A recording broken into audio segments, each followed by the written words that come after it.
Abandoned structures hold the secrets of America's past. A besieged medical facility where heroes fought back. We had people breaking into cars and buildings, gunfire. We had little inkling that it would turn into the disaster that changed lives forever. A secretive religious community with a desire to entertain. They didn't take any new converts, so as people died off, the membership gradually became smaller and smaller and smaller. That was as it was supposed to be. And an imposing ghost town, which became an unlikely refuge. These rural places, we don't really associate them as having a queer history, but they really do. They're just hidden or too taboo to discuss. Scattered across the United States are abandoned structures. Forgotten ruins of the past, monuments to a bygone era. Each shines a light on the story of this land and its people. These are the secrets of hidden America.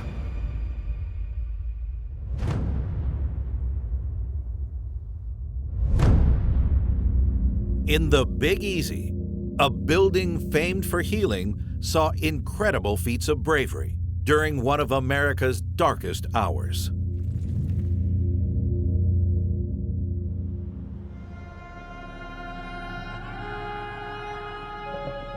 Coming back to this building is one part nostalgia, one part mourning, and a little bit of part PTSD. To deliver care in an environment that was dangerous and under-supported. Yeah, that's heroic. In downtown New Orleans, an Art Deco monolith casts a ghostly shadow. This building is huge. It's gotta be 20 stories high, but the windows are dark and it looks lifeless. When I look at the inside of this building, the first thing I think is just zombie apocalypse. It's clearly an institutional building, and there are creepy sort of hints of medical stuff. One of the rooms appears to be an autopsy room. It's a very Dr. Frankenstein vibe. Once, this represented a maverick's dream. The motto of this building was, where the unusual occurs and miracles happen. But when New Orleans found itself under siege, it became a living nightmare. I think that there's a fallacy that we all live under in that at a time of disaster, the government is there to rescue us, and that's just not the case.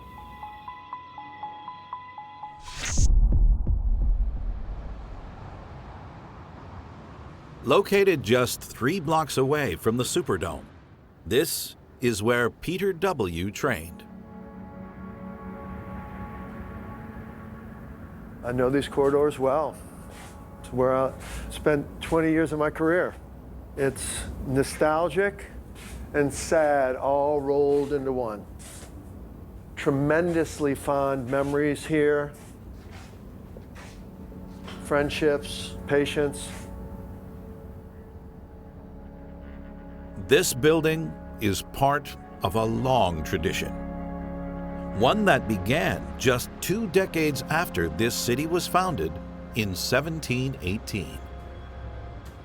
That time, New Orleans was just sparsely populated, and it was a place full of malaria, infectious diseases, and they were in desperate need of health care. A wealthy shipbuilder answers the people's calls, and he gives New Orleans the money it needs to build a hospital that would offer free care to people who needed it. Over the following centuries, socialist healthcare became ingrained in the Big Easy's identity.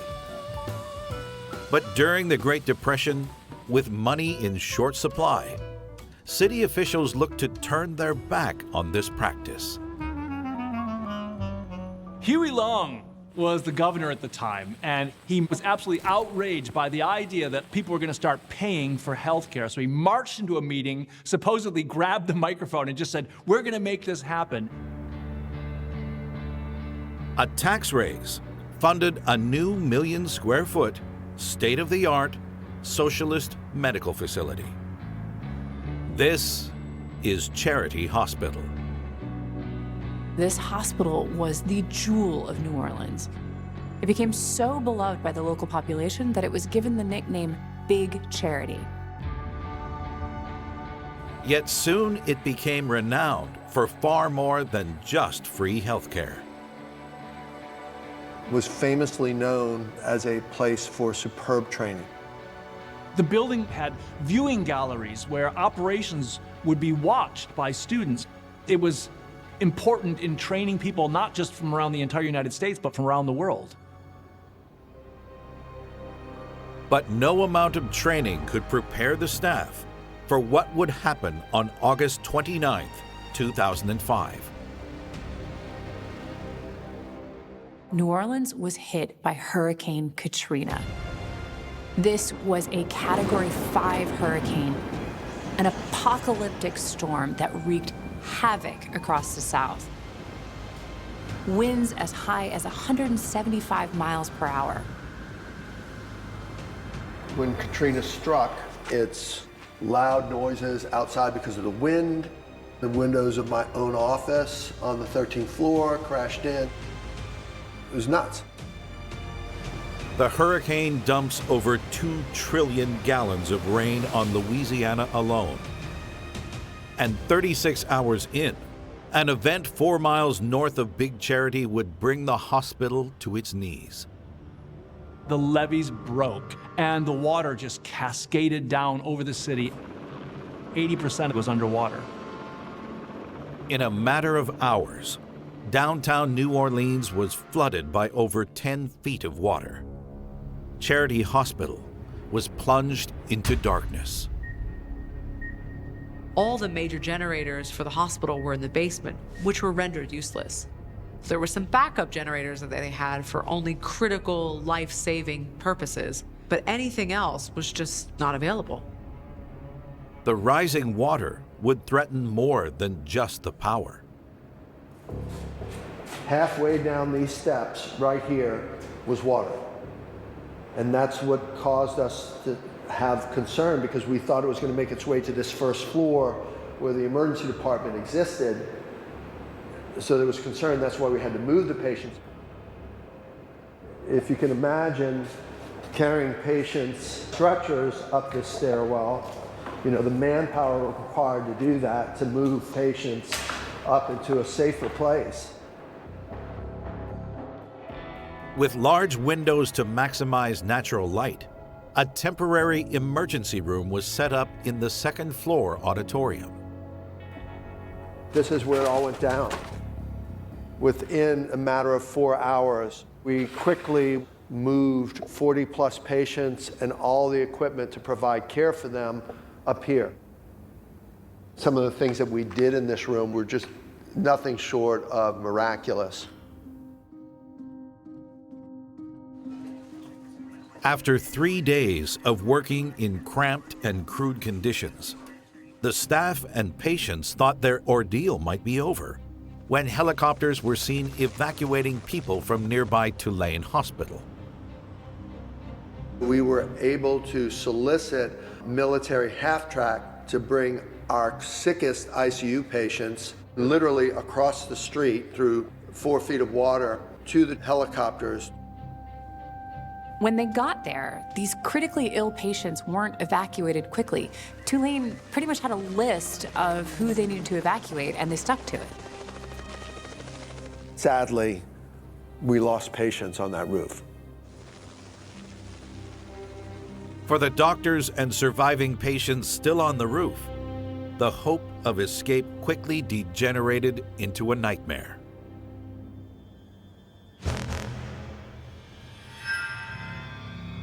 And at that point, The people looking after them hear gunshots all around, and they just say, this is not going to work, and they actually take the people back to Charity.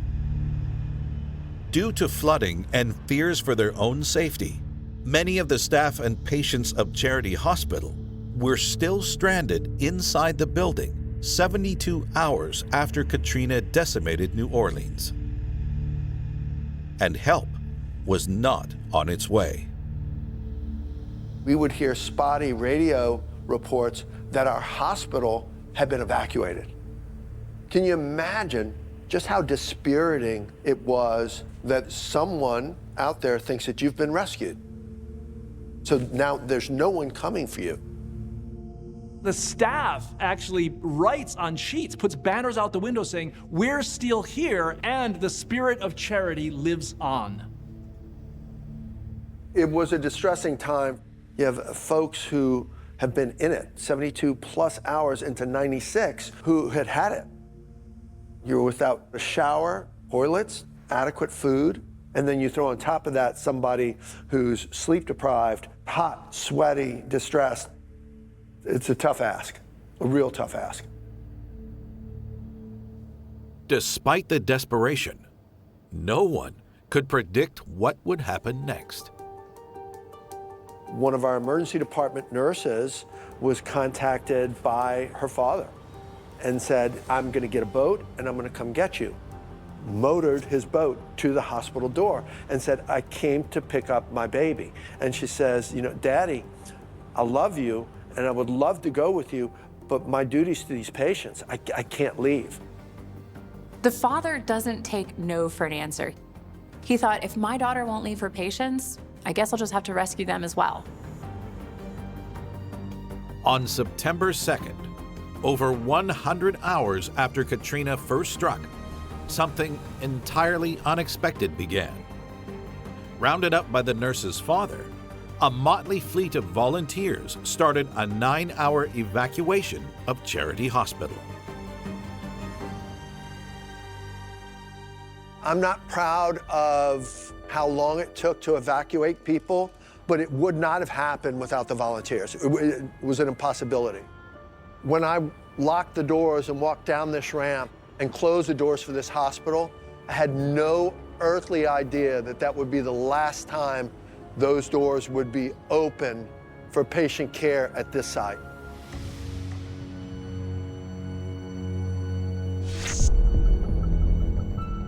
For 2 decades, Big Charity has stood silent. It has been replaced by a new hospital, just a stone's throw away. The new hospital continued the idea of this charitable free healthcare, but they didn't take on the name. There was only one real charity hospital, and that stood right there in the center of New Orleans. But now, another of New Orleans' institutions is bringing it back to life. So I'm president of Tulane University, and we are a huge developer in the revitalization and redevelopment of the Charity Hospital. Parts of the structure will be turned into commercial spaces and condos, but nearly half of it will stick to the building's tradition. What we're doing is going to make this the flagship space for our School of Public Health. We talk about the digital revolution in Silicon Valley. We view this as the biomedical revolution, and that will be right here. For a city still struggling with the aftermath of Katrina, there's hope that the spirit of Big Charity will live on. Charity Hospital is bigger than its name, it's bigger than the structure, because it represents hope, and it represents the best of us.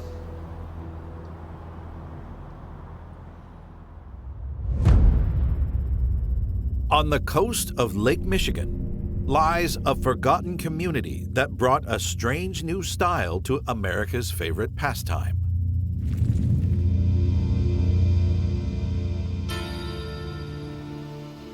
We're in Benton Harbor. Now, in the dead of winter, it's an extremely inhospitable place to be. Just off the main road is a monument to a time almost forgotten.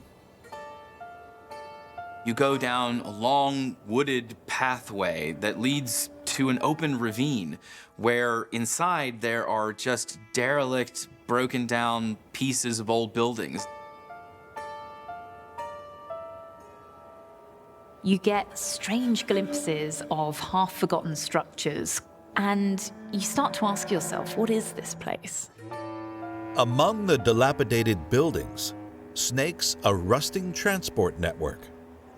Was this a train depot? Was there a train that ran through here? And if so, why did it wind through the woods in almost a directionless way? This place, it's got kind of a magical feel to it. You know, I spent a lot of my childhood coming here, and I grew up knowing the people and the kindness that they treated people with. But what happened to the community who built this place? It's kind of a mystery to a lot of people. People don't understand the religious aspect of it and what it was.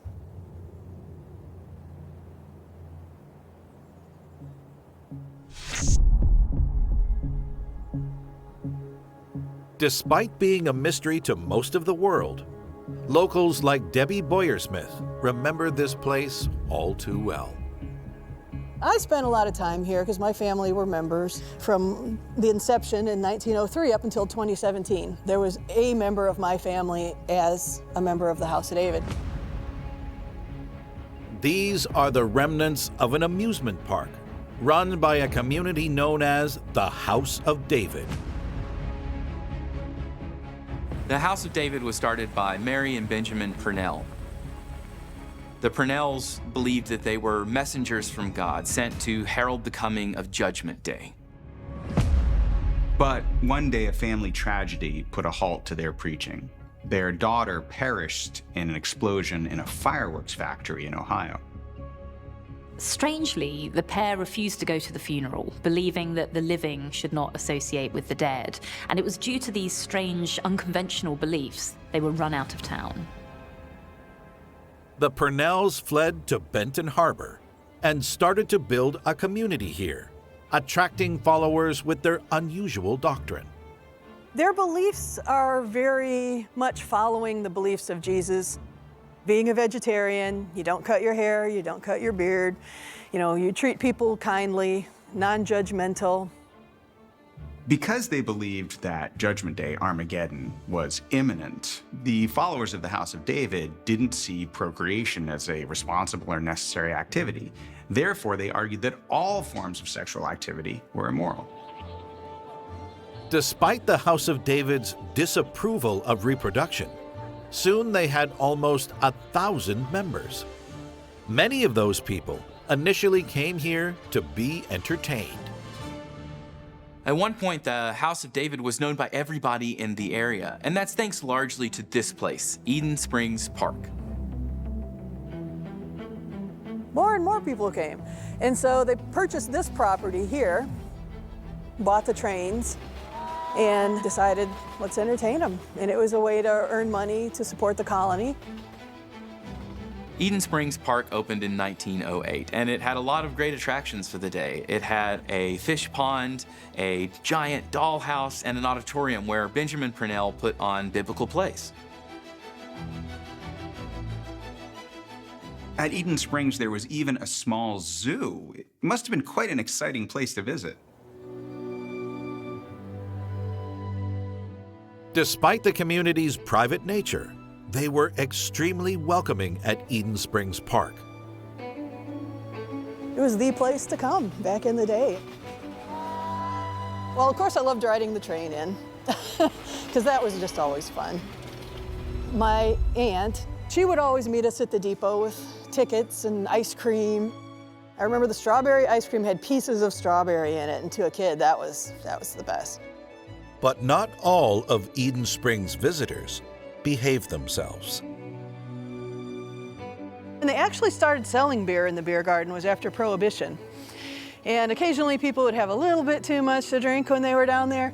So you see the building, the part on the right with the bars on the windows, that was called the drunk tank. So they had the authority to detain somebody if they got out of hand. This park made the House of David well known in Benton Harbor, but a very different form of entertainment would make them famous across the nation. One of the big draws of Eden Springs, or the House of David, was the baseball field. And right here was where the big stadium was. It wasn't long before Benjamin Purnell realized that because of the group's emphasis on celibacy, many of the young men in the commune were looking for places to put their energy and their efforts. So in 1914, he started a semi-professional baseball team. The House of David players looked like no other baseball team in America. My grandfather, Earl Boyer Smith, he joined the baseball team. His hair reached down about this far. The team soon became known for their unusual appearances. The men of the commune were not allowed to cut their hair or shave their faces. At a time when sports stars were usually very clean-cut, well-shaven, the long hair and straggly beards of the House of David's team really made something of an impact. Although they were very successful in the minor leagues, that was not enough for some members of the team. If you've ever seen the Harlem Globetrotters play with the basketball and they kind of do magic with it, the House of David had a pepper game that they called it, and there were 3 of them, and they did that with a baseball, and they'd throw it up, and then it would be behind their back, and then it would be under their leg. The House of David's baseball team became so well known, they started to attract some famous faces. The team also played with some of the greatest baseball players of the age. Even the all-time most famous slugger of them all, Babe Ruth, put on a fake beard so he could play with the House of David team. But despite the ball team's success, legal trouble put the future of Eden Springs Park at risk. In the 1920s, the House of David became embroiled in a scandal from which it never really recovered.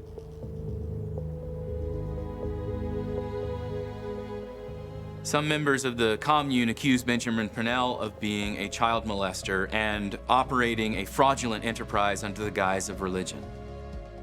Benjamin Purnell was found guilty of fraud. He died the very next month. After these revelations, the community split and its membership dwindled. There have been some pretty far-fetched rumors that have been swirling around the commune. One such rumor is that there's a whole series of tunnels under the House of David buildings. Another one is that Benjamin Purnell is lying in state, so to speak, in a glass coffin in one of the rooms.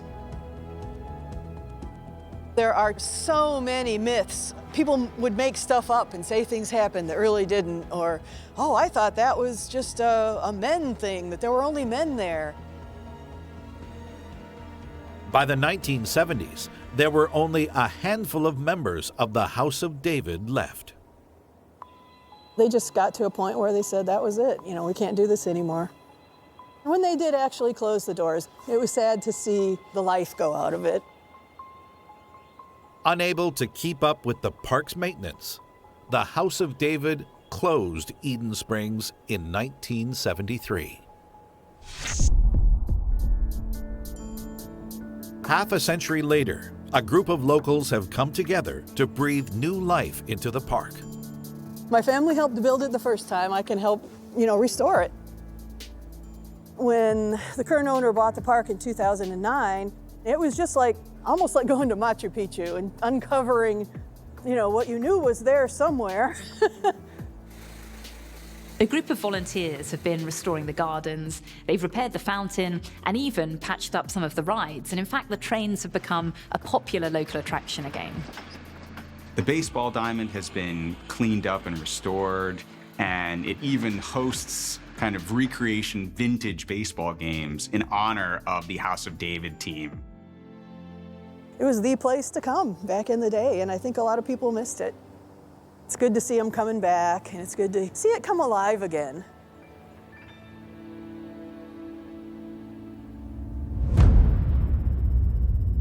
In the hottest place on Earth lies one of the most spectacular examples of America's attempts to conquer the desert.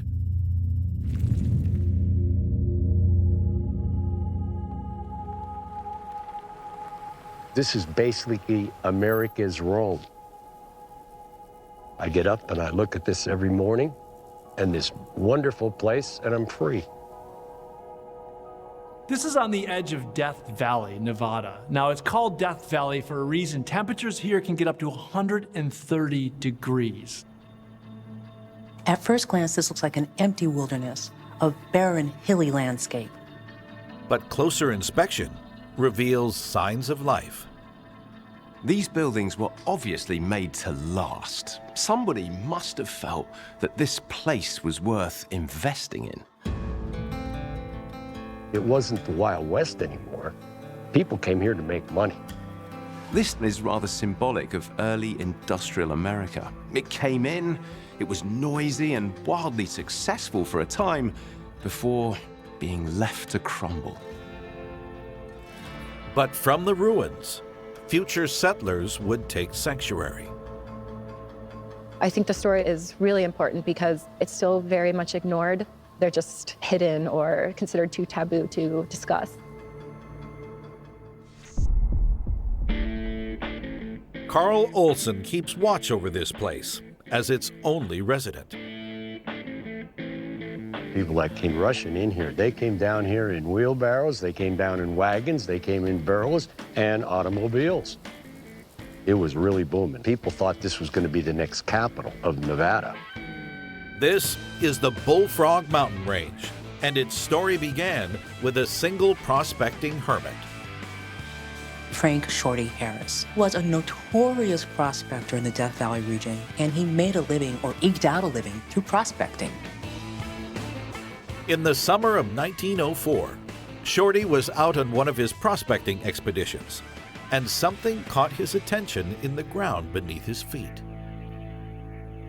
He broke off a chunk and found it filled with gold. The ore was assayed to have a value of $700 a ton, which is $23,000 a ton in today's money. Yet Shorty didn't seem to care about his fortune.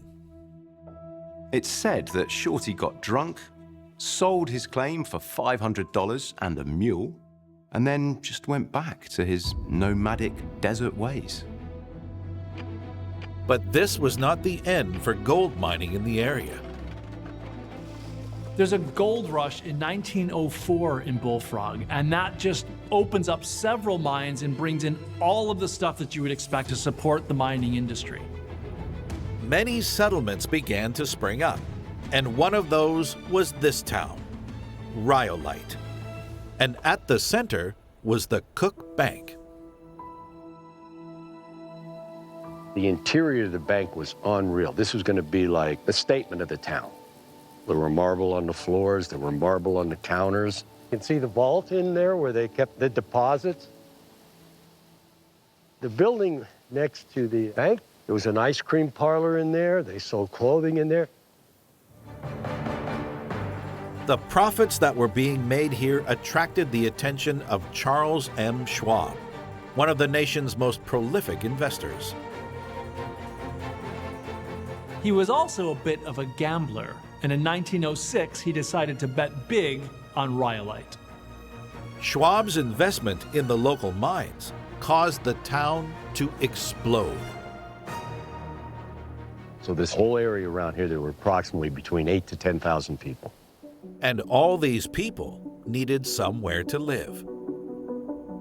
Now, there's very little wood around as a building material, and there have been disasters with fires in boomtowns in the past. So people had enough confidence in Rhyolite that they just started building out of stone, building these sturdy, massive structures. They had swimming pools, they had restaurants. The menus were unreal. I mean, stuff you'd never think about. Oysters, I mean, it was unbelievable how modern this town was. Rhyolite almost resembled a 21st century town, even having its own train station.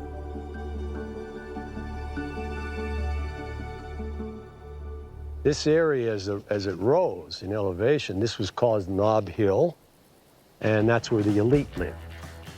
The buildings were really quite striking with verandas around them, but once again, it was wood and it's all gone.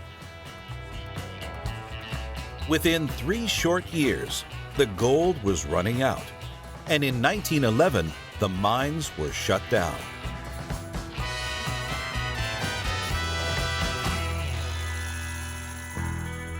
But 7 decades later, a very different group of pioneers decided to try and make this a place to call home.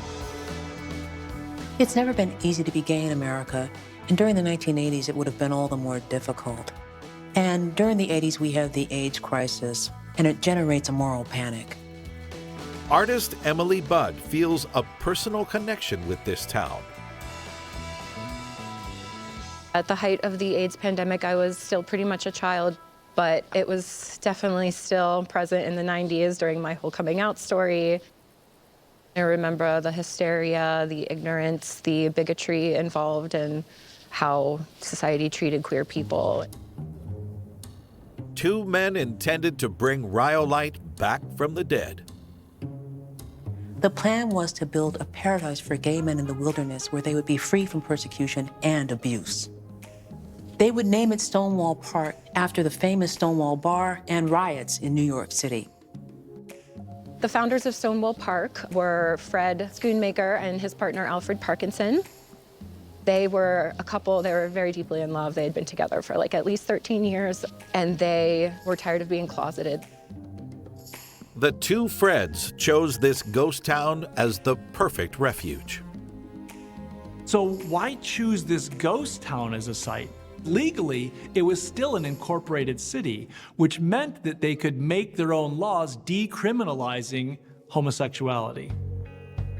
The aim was for pioneers to live in a utopian community. So when Fred and Alfred came to Rhyolite, they actually stayed in this caboose right here. It's left over from when Rhyolite was a mining town. There's no water or electricity here. It seemed that wherever the couple moved to, suffering followed. From the very day they got here, they had suffered a lot of protests and abuse. People from the town of Beatty, which is about 6 miles up the street, would come here and shoot at their windows with BB guns. There were threats that the KKK would show up because they were a white man and a black man. It was definitely homophobic as well as racist. Unfortunately, the dream of a place where people could be themselves in peace never came to be. After a hateful campaign of fear-mongering, the 2 Freds decided that this was never going to work next to these locals, and they decided to look elsewhere in Nevada. Fred Schoonmaker died of an AIDS-related heart attack at the age of 44 in 1987. The dream for equality lives on, but Rhyolite is now deadly quiet. Today, most of the remaining buildings of Rhyolite exist as a tourist curiosity, but Emily Budd has ensured that the 2 Freds story is not forgotten. I wanted to memorialize Stonewall Park. I thought it was really important to have some sort of marker to the dream. So I built a memorial meant to be temporary. It's fading as the ghost town is before us. It has a very small marker that's buried with it so that in the future, it will tell anyone that finds it, like it's an artifact that there was a queer dream here. In these rural places, we don't really associate them as being queer or having a queer history, but they really do. In a city on the Massachusetts coast lies an enigmatic building filled with stories of America's entertainment past.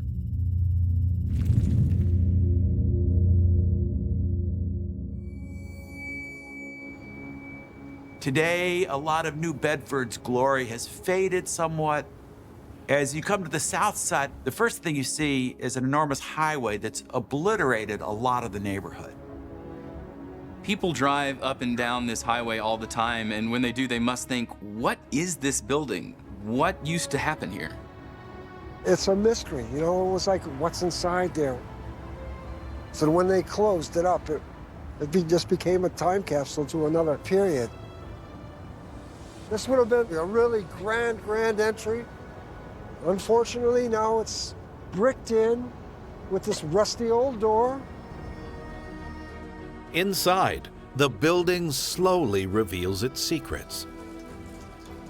It's hard to tell what this place must have been because of the amount of stuff that's just laying around everywhere. Underneath the grime and debris, you can still see that this was a very grand place in its day. You've got beautiful mosaic floors, grand staircase, elaborately painted walls. When I came in this room, it brought back a lot of good memories as being a kid. I had my wedding here, you know, we had dances, everything. So good memories, but times change. This strange building owes its existence to the rise and fall of one of America's most destructive industries.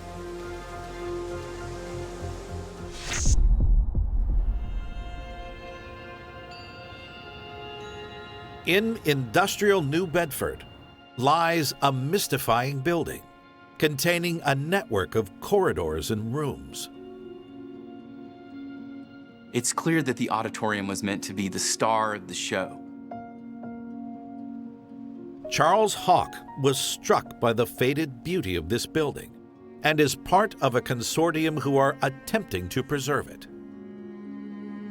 I do historical restoration work and then just saw this as a challenge. There were 24 theaters in the city. This was the second biggest, but they're all gone.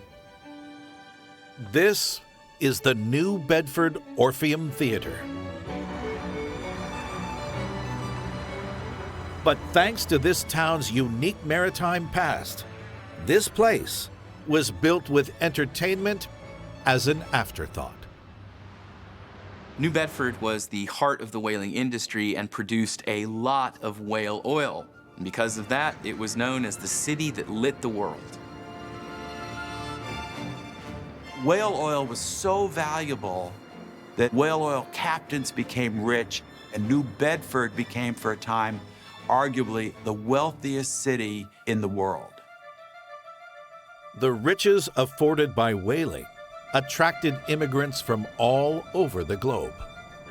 It was probably most ethnically diverse neighborhood in the country. There was Portuguese, there was Spanish, Cape Verdean, French. It was members of this French-Canadian community who constructed this building. This was the target area for the French Sharpshooters Club. They would come up here, practice their shooting skills. They had the moving targets, sort of like what you'd see at an amusement park. There's an elephant and like a lion and a horse. Originally, this was the clubhouse of the French Sharpshooters Club of New Bedford. But to generate income, they included a theater in the design. They leased the theater out to the Orpheum Amusement Company of Boston. And it was a great place in the city for people to be seen, wear their best. On April 15th, 1912, the Orpheum opened and was an instant hit. In the early part of the 20th century, the major form of American entertainment was vaudeville. These are variety acts, people doing magic, singing songs. Some of the most popular vaudeville acts of the day included the magician Harry Houdini and the slapstick comedy trio, the Marx Brothers. After the age of vaudeville ended, the Orpheum began showing movies, newsreels, and live music. It would stay popular with locals for decades, including Victor Fonseca. I want to go back in that era. And we couldn't wait for the weekend because it was exciting. All good bands going to be playing at the Orpheum. And Friday was payday, so we go buy our new shirt, new pants, get our shoes polished, you know, get a haircut. But by the 1960s, a new construction project meant the writing was on the wall for the Orpheum. Over 2,000 buildings were torn down to put the highway in, so which was probably through the city's most historical, oldest buildings were here. Oh, we all felt sad. We had a romantic downtown. When they knocked that down, people was crying. The Orpheum Theater was spared, Yet its doors remained shut to the local community. In the years since, it has been used for storage, but the theater has been linked to the most troubled period in New Bedford's history. Did hear a story of one of our members. He walked into a Black Panthers meeting, and they were like, "What are you doing here?" And he's, "What are you doing here?" The late 60s and early 70s were a time of enormous frustration and often violence in America's cities. Riots tore through Los Angeles, Newark, Detroit. People remember riots in big cities, but in the late 1960s and early 1970s, even small towns were not spared. The events in New Bedford were just as dramatic as in bigger cities. In 1970, after the police made what many thought was a dubious arrest, conflicts broke out between police and people in the Black community. It was a riot, and they would go downtown, destroy stores and fires and all that. It was scary. Fortunately, the Orpheum was spared any damage, but much of the city was burned. As the violence escalated, a group of Black Panthers set up what they called a headquarters in a burned-out storefront. When these men and women were put on trial, they would become known as the New Bedford 21. The New Bedford 21 were charged with conspiracy to commit murder, anarchy, and inciting riots. Most charges against the New Bedford 21 were dropped as the riots came to an end on July 31st, 1970. The town of New Bedford has recovered since then, but the Orpheum Theater has not. For over 50 years, the Orpheum has sat silent and empty. This building was a portal for its community, delivering newsreels, transporting people to all over the world. It was quite literally the way in which that the New Bedford community connected with the wider world around them. But now, a local campaign hopes to bring the theater back to life. I mean, it's an important part of the history of the city at a time when the city was really doing well. Like, it's just heartbreaking to see how it's just like deteriorate. To try to bring it back like how it used to be. Oh, I would love to. We all do.